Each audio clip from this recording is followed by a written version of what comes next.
ఈ ఓటీటీలకు సంబంధించి ముందేమో అబ్బా! ఆహా! ఓహో! అన్నారు. ఓటీటీలు వచ్చాయి మాకు కొంత బెనిఫిట్ అవుతుందన్నారు. థియేట్రికల్ రైట్స్ బెనిఫిట్ అవుతుంది. నిర్మాతలకి ఇది గుడ్ డేస్ అన్నారు. కానీ ఈ మధ్య కాలంలో ఇదే పాడ్‌కాస్ట్‌లో మాట్లాడిన ఒకరిద్దరు స్టార్ డైరెక్టర్లు, ఒకరిద్దరు స్టార్ ప్రొడ్యూసర్స్. మనం ఇందాకల అనుకున్న పరిభాషలో స్టార్ ప్రొడ్యూసర్స్. వాళ్ళు ఓటీటీల వల్ల ఏమీ వర్కౌట్ అవ్వట్లేదు. ఆహ్, ఒక రకంగా వాళ్ళు డిసైడ్ చేస్తున్నారు. 27 రోజులని పెట్టిన రూల్ అనేది మా మెడకు చుట్టుకుంటుంది అని అంటున్నారు. ఏంటి సార్ ఏది ఫ్యాక్ట్? ఎవరు కరెక్ట్ ఇందులో? ఎవరు కరెక్ట్ కాదు సార్. అది కరెక్ట్ కాదు. వ్యాపారం చేస్తానికి మనం వచ్చాం. అవును. ప్యాషన్తో వచ్చాం. మా రోజుల్లో అప్పట్లో వచ్చిన వాళ్ళు మేము కాదు, మాకంటే ముందు వాళ్ళు ప్యాషన్తో వచ్చారు. ఉన్నా లేకపోయినా సినిమాలు తీసాం.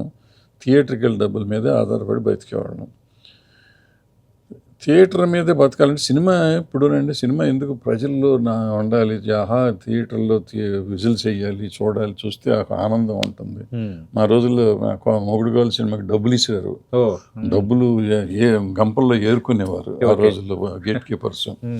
అది చూసి ఆనందించేవాళ్ళం. రిపీట్ చేయనేవారు. ఎడ్ల బళ్ళు వేసుకొచ్చారు నా పచ్చని సంవత్సరానికి జనం. అది చూస్తే నాకు ఆనందంగా ఉండేది. ఆ థియేటర్ వాళ్ళు గోల అయిన సార్ రోడ్లన్నీ బ్లాక్ అయిపోతున్నాయి, ఎడ్ల బళ్ళు అన్నీ వచ్చినాయి సార్. అట్లాంటిది సిల్వర్ జూబ్లీ ఆడితే ఒక ఆనందం ఉండేది. సో ఆనందంతో మేము చేసేవాళ్ళం. ఇవాళ ఏంటంటే శాటిలైట్ వచ్చినప్పటి నుంచి స్టార్ట్ అయిందండి. శాటిలైట్ వచ్చినప్పుడు శాటిలైట్ మాకు లేదు, కొత్త డబ్బులు అయ్యి. శాటిలైట్ వచ్చినాక శాటిలైట్ డబ్బులు ఆల్మోస్ట్ కాస్ట్ ఆఫ్ ప్రొడక్షన్ ఇచ్చే పరిస్థితి వచ్చింది స్టేజ్లో. సో నాకు ఇది ప్రాఫిట్ అనుకున్నది 5 లక్షలు 10 లక్షలతో సినిమా నేను తీస్తే 15 లక్షలు శాటిలైట్ కొనే రోజులు ఉన్నాయి మొదట్లో. సో ప్రాఫిట్ వస్తాం అక్కడ స్టార్ట్ అయింది. దాంతో శాటిలైట్ ఒక కాలం వచ్చినాక అది మొత్తం కట్ చేసి మొత్తం మాయ చేశారు.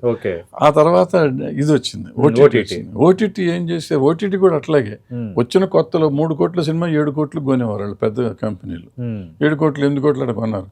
ఇప్పుడు సెటిల్ అయిపోయిన పెద్ద కంపెనీలని అట్లా సెటిల్ అయిపోయి వాళ్ళు అనుకున్నది ఇప్పుడు రాలేదు, వాళ్ళకి నష్టం, అందుకని తక్కువ అంటున్నారు ఇప్పుడు. ఇప్పుడు ఇంకా ఇవన్నిటికంటే రెండో విషయం ఏంటంటే ఆ రోజు శాటిలైట్ కానీ ఈరోజు డిజిటల్ కానీ ఓటీటీ కానీ ఎన్ని సినిమాలు సేల్ అవుతున్నాయి.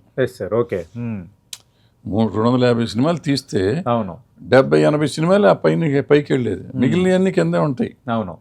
సో ఇండస్ట్రీ మొత్తానికి అదేం ఫుడ్ పెడతాండి. ఏమైనా ఓవర్సీస్ కూడా అంతే. ఓవర్సీస్ 40 సినిమాలు వెళ్తాయి సంవత్సరానికి, మిగిలిన సినిమాలన్నీ ఇక్కడే పడి ఉంటాయి. సో ఈ ఎక్స్ట్రా డబ్బు నేను ప్యాషన్తో ఇప్పుడు రాజు మన లిటిల్ హార్ట్స్ లాంటి సినిమా నేను హైదరాబాద్ కోసం తెలుగు ప్రజల కోసం తీశాను, నాకు వచ్చితే డబ్బులు అనుకుంటే సరే ఉంటుంది. నేను ఓటీటీ కోసం తీస్తున్నాను అని ఓటీటీ కోసం తీస్తే ఆ డబ్బులు రానట్టే ఉంటుంది మరి. అంటే ఇప్పుడు సార్ అంటే ఓటీటీకి సంబంధించి ఫర్ ఎగ్జాంపుల్ ఒక సినిమా ఒక ఓటీటీ సంస్థ కొంది సార్, ఒక 3 కోట్ల సినిమా 7 కోట్లు ఇచ్చి కొన్నది అనుకుందాం. ఆ సినిమా వాళ్ళకి అంత ప్రాఫిట్ రాలేదనుకోండి, మళ్ళీ తిరిగి నిర్మాతకు అడిగే వాతావరణం ఏమైనా ఉంటుందా? లేదంటే అక్కడికి ఒక్కసారి డీల్ అయిన తర్వాత అక్కడికి డీల్ అయిపోయినాక ఫైనల్. అంటే ఇప్పుడు ఏమవుతుందంటే క్లాజ్ పెడుతున్నారు, వాళ్ళు రిలీజ్ అయినాక డబ్బులు ఇస్తామని కొంతమంది అంటారు. ముందే ఇచ్చేవారు ఇంతకుముందు. ఇప్పుడు రిలీజ్ అయినాక థియేట్రికల్ రన్ను బట్టి ఇస్తామని కొత్తగా రూల్ పెట్టారని విన్నాను నేను, నాకు తెలియదు. అప్పుడు ఏమవుతుందంటే థియేట్రికల్ రన్ బాగోకపోతే కూడా వీళ్ళు పర్సంటేజ్ తగ్గిస్తున్నారంట కొంతమంది, అట్లా జరగవచ్చు.